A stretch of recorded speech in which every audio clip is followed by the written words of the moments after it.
What's up? This your man Dre Mac coming to you again with another video. This is my breakdown, review, thoughts on She-Hulk episode 2. But the real question is, are you ready?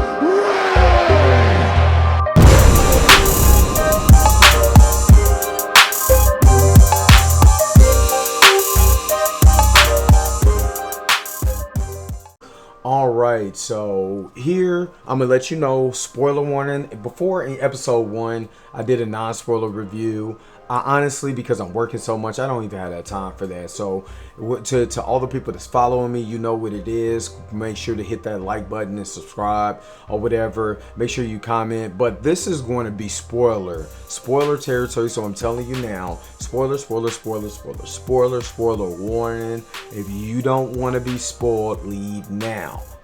I'm giving you a warning. All right, in this particular episode, what I've noticed is that there's still an issue with the dialogue. And I'm going to create a video called Nobody Talks Like That. And I'm going to tell you why. Now, in this episode, the dialogue was hit and miss depending on the actual scene. In this beginning, you see Jennifer, she's with her friend, the paralegal, off tops I can't think of her name. And then she's with the other guy, I believe his name is Dennis. And they're talking about everything that happened in the previous episode where, you know, the fight with Titania, she turns into She-Hulk for the first time. And so she's talking about how she's exposed and all of this and all of that. And this is where I'm talking about hit and miss. Now, for one, they're writing Jennifer as a cliche type of businesswoman. Like, she's like the bitter woman who got a degree or whatever, but everything around her sucks.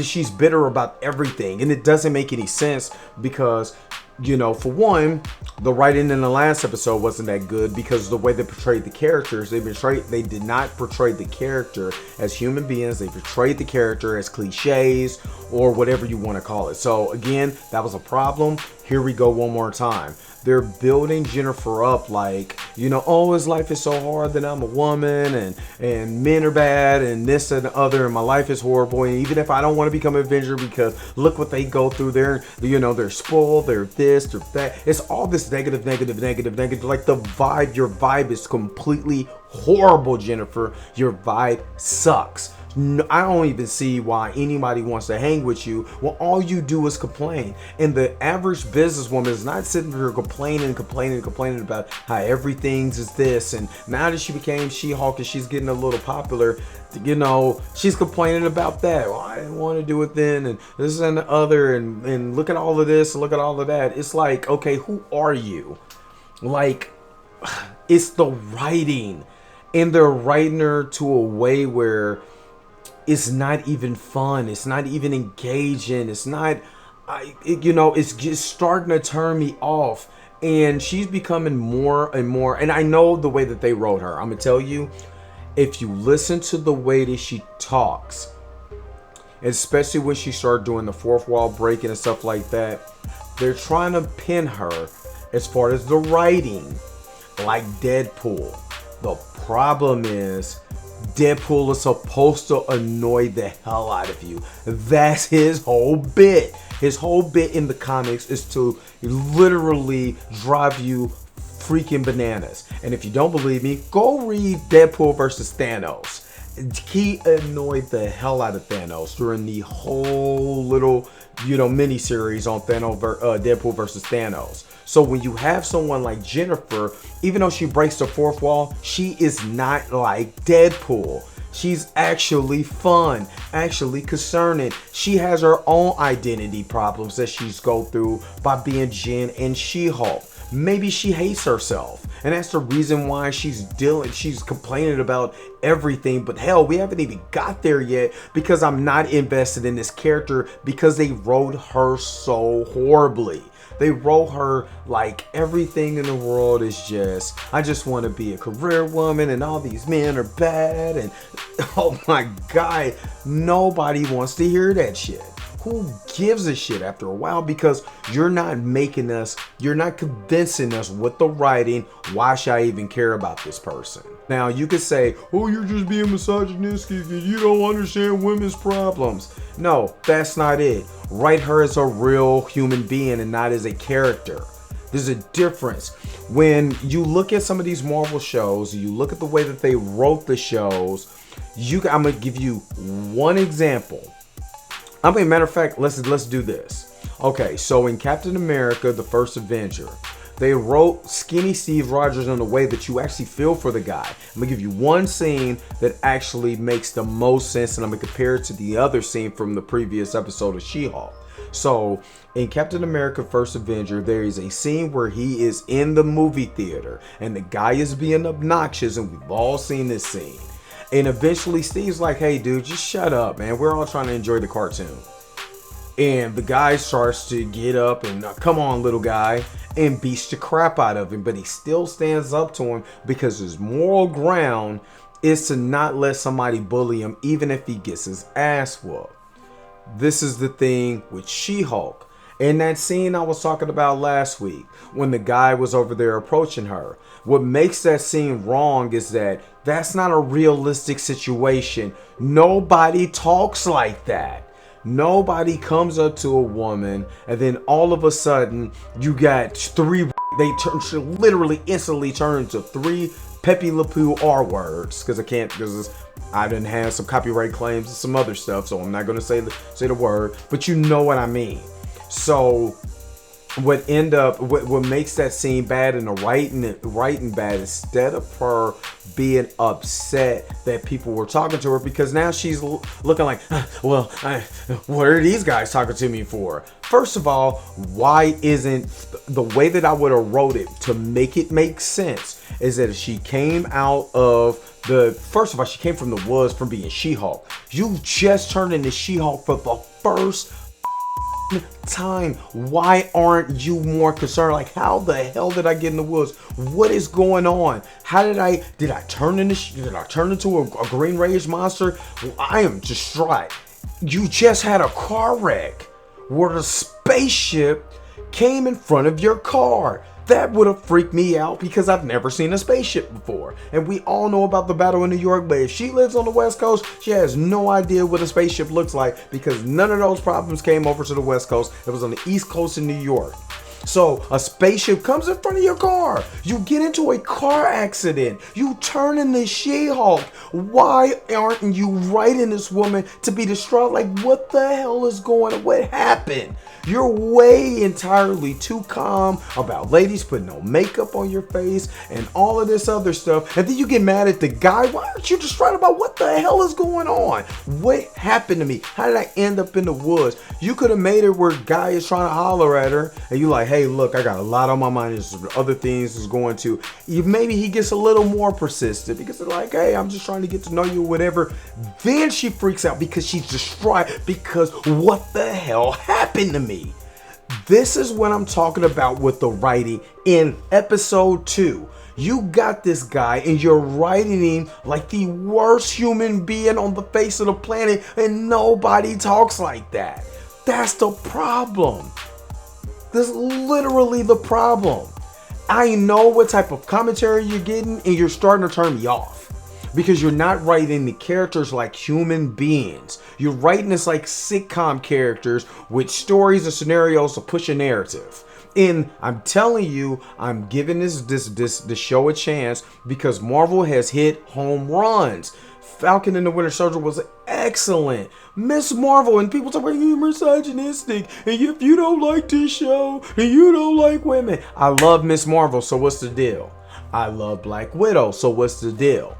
You know what I mean? So there's characters that's perfectly written that I could get behind. I was completely behind Kamala Khan. Completely behind. Did I like the way the show is in order? No. But did I get behind the character? Absolutely, because I believed in the character. I believe she was a realistic human being. There's certain things that you go through as a kid, especially learning about history, that you're really not fully equipped for, and you learn it, and she learned it firsthand, and that actually developed more of her character. And I know this is episode 2, but if the writing is telling me this in episode 1 and 2, then I feel for the rest of the rest of the series, especially if you're going to continue to push this narrative. Okay, let me get off my rant. So the other parts that I actually kind of like, and like I said, they wrote her like Deadpool. So when she's on the phone with Bruce and she's actually talking and the way he's cutting her off, that's why I was like, they're taking inspirations from Deadpool. She breaks the fourth wall. Now she has to be annoying. And in that particular scene, she was being annoying. She wasn't even listening to what Bruce trying to cut her off, so she's keep going. Bruce tried to cut her off, keep going. Bruce tried to cut her off, keep going. That's a whole Deadpool trope. And I get it. I completely get it. But do not write the character. Again, do not write this character like they are something that they're not. She's not Deadpool, so you don't have to write her like a Deadpool, because that's not where she's from. That's not her mode. So the other thing that I liked was a lot of the Easter eggs. A shout out to Eric Voss for, and I'm gonna put a link of the. I mean, it's a tweet, but I'm gonna just post a tweet right here. But Eric Voss scene when she was looking for jobs because she got fired, and of course she gets hired by, I think it's like GKHL or something like that, or I probably pronounced it wrong. It is what it is, but she gets rehired. But during the firing process, when she was looking for jobs, there was one. First of all, it was the Iron Man 3s, and shout out to Vic Almighty. And I'm gonna try to find that clip and try to find that video of Vic Almighty actually making some Iron Man shoes. Put the link in the description for this. But the Iron Man 3s is an actual. I swear that's a link to Vic Almighty. So shout out to Vic Almighty for creating a dope Iron Man shoe. But there was another one. There was a big, humongous X-Men Easter egg. Said man with metal claws gets into a fight at a bar. We all know that that's Wolverine. We all know that that's Wolverine. And this is just a theory. This is just a theory. Just follow me on this one. If Hulk, she's talking to Hulk on the phone. If Hulk goes back to Sakaar, he becomes World War Hulk. Wouldn't it be dope to introduce Wolverine in that movie so he can go against World War Hulk, and you can have Hulk versus Wolverine? Now, if you do Hulk versus Wolverine versus Hulk, you can have Wolverine as the main title, so you don't have to get the distribution rights to Universal, which I heard, if I'm not mistaken, they only got 1 more year on the deal, so hopefully you don't even have to do that. But you introduce Wolverine versus Hulk. Take my money now, because that'll be dope. I'm telling you, that'll be the climax of the man. Oh my god, just thinking about it. I'm getting chills. Anyway, so so he goes to Sakaar, and she goes back and she starts working for this new firm. Now, there's another thing that was kind of interesting to me, is that the new lawyer that she's working for, the one that she was actually going against when she was part of the district attorney's crew as an attorney, which is district attorney basically. When she went against that guy, he ends up hiring her. We all know that's probably gonna be some shady stuff later on, but we'll see. Honestly, I believe he's a Skrull. There's just something Skrully about all these superheroes just coming out of the blue. Like, I know the snap happened, but a lot of these superheroes, supervillains, or whatever, coming out the blue, man, it sounds like Skrull. And this would be a perfect tie-in to Secret Invasion. That's just my thought. But so he asks her to become She-Hulk right there on the spot. So there's 1 or 2 things, because he wants the She-Hulk character to represent the superheroes. So there's a couple things that I want to talk about that. Number 1, she made it seem like, because she broke the fourth wall, they just want to have me here because I'm She-Hulk. Now, I'm gonna tell you this: representation is key. If you're a superhero, you have these superpowers, then you can be able to defend these people in a way where they understand, because you're in the same boat that they are in.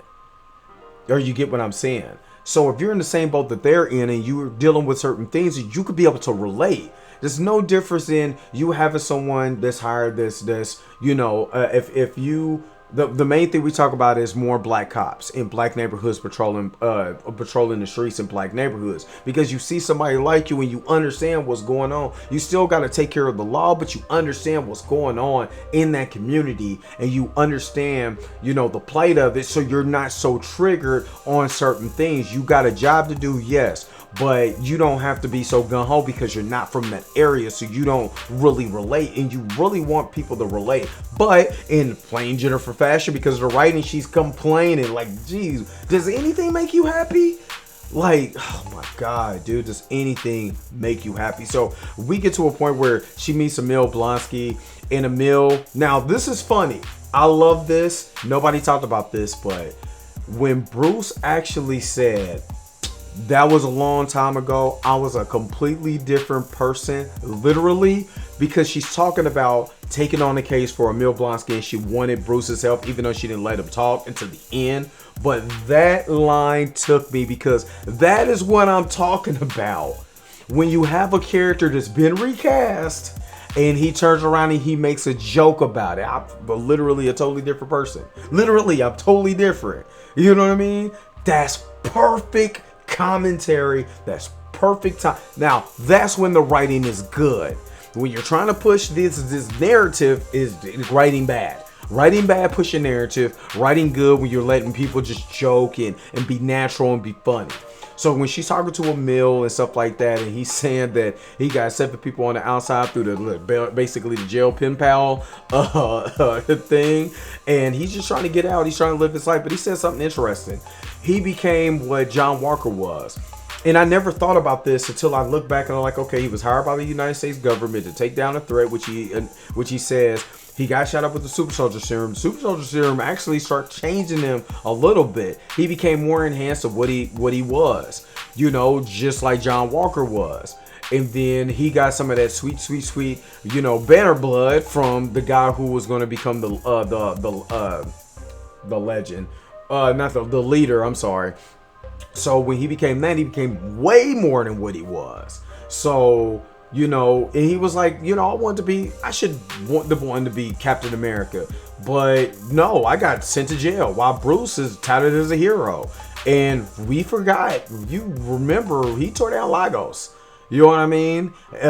He helped break Harlem too. You know what I mean? But I get it. They made Abomination the scapegoat, so I actually believe him. Is this a Filoni-ness? Yeah, there's gonna be some Filoni-ness in that, some foo-foo in what he's talking about. But he's absolutely correct. He needs to be let out. So you get from the Abomination, and she takes a job and everything, and then you go hang with her family. And again, the things that Bruce has been through, I don't understand why they're writing her family like everything is all hunky-dory. They got the jokes going on or whatever. But Bruce's story is tragic. And his father was beating his mother and all of this stuff. And that's what triggered the dualities of the Hulk and Bruce Banner persona. That's what he was talking about in episode 1. But no, let's make their family wacky and goofy and let's have fun. Come on, man. Come on. That's what I'm talking about with the writing. There's no real people. There's no real people. They're characters. And I don't understand it. So we go from there. And she end up, taking the case with the Abomination. I want to see how this goes. Again, this is like a mixed bag for me. This wasn't like the problem that I had with like Miss Marvel, and I wish I would have did videos for Miss Marvel. I didn't like because there were certain things that was out of place. So the clandestines were out of place, and it didn't make that part didn't make sense, or who this and who that. I know we'll probably eventually find out, but that whole thing was kind of weird. So it's kind of up in the air. It's kind of like the end of Eternals, like this, and they said that in the Easter egg too. Like, why is this gigantic man-looking thing just sticking out in the ocean? You know what I mean? Like, we're still wondering about that. Come on, let us know, why is that there? So those elements are there. And in this, but see, the thing was, in Miss Marvel, the writing was good. Let's go to Captain Marvel. Captain Marvel to me was good, but there were elements that should have been flipped as far as the editing. If you would have edited her, at first I hang with her friends and doing karaoke and stuff like that or whatever, and then you got to that point where you got me. But then again, you have to push these wacky dudes that don't talk like this, that don't talk like human beings. Say, hey, baby, you gonna give me a smile? You can at least give me a smile. Who talks like that? Literally, who talks like that? Literally, who talks like that? But anyway, my biggest thing is that you have to write these characters where we're understanding they're human beings. Like I said, Falcon and the Winter Soldier, WandaVision. People say, well, you so much I can't even say it now. Misogynistic. And I freaking love Wanda Maximoff. Like, how? I love that show. Love WandaVision. Loved it. Big OL loved it. You know what I mean? Because they wrote her character like a human being. So when she's freaking out and she's been corrupted by the Darkhold and she's just trying to find a kid, I don't care if it's 838, I don't care where it is, but those kids are coming back with me. I feel her. I understand. You're corrupted. You're trying to find this love. You don't care how you get it because you lost it. You had it. I understand it and I love it. And I love it. So when I see this, yeah. Dude, gotta get better with the writing with her because she's becoming unlikable. All right, this your man Dre Mac. Thank you for sticking around listening to me rant. Like, share, and subscribe. Yo, tell me what you think in the comment section. Maybe I'm wrong, maybe I'm right, man. Make sure that you are sharing this video. Make sure you give this video a thumbs up. Let the algorithm know that I am here and I'm not going anywhere. We gonna do this, we're gonna raise this up. When I get to 2,000 subscribers, I'm going to give away a Funko Pop. I'm putting that out there now. Get to 2,000 subscribers, I'm giving away a free Funko Pop. So we're gonna build this channel, we're gonna do our thing, you know what I'm saying? So shout out to everybody who actually watches and subscribes for me to talk about these particular type of things. Also, what I'm going to do here in September, I'm going to do different comic books leading up to Black Panther. So I'm gonna do the origin of T'Challa. I'm gonna do Fantastic Four number 52 or number 52, which is the first introduction. We're going to review those comics. We're going to review the original origin of T'Challa. We're going to go into some Shuri, you know what I mean, from the Dark Reign, the first time she becomes Black Panther. And I'm going to go over the first, I think it's Black Panther number 2 from the volume series 4. Which is the first introduction to Shuri. We're going to talk about those things. We're going to go over those comics. But until next time, peace and Vampire. Nobody talks like that.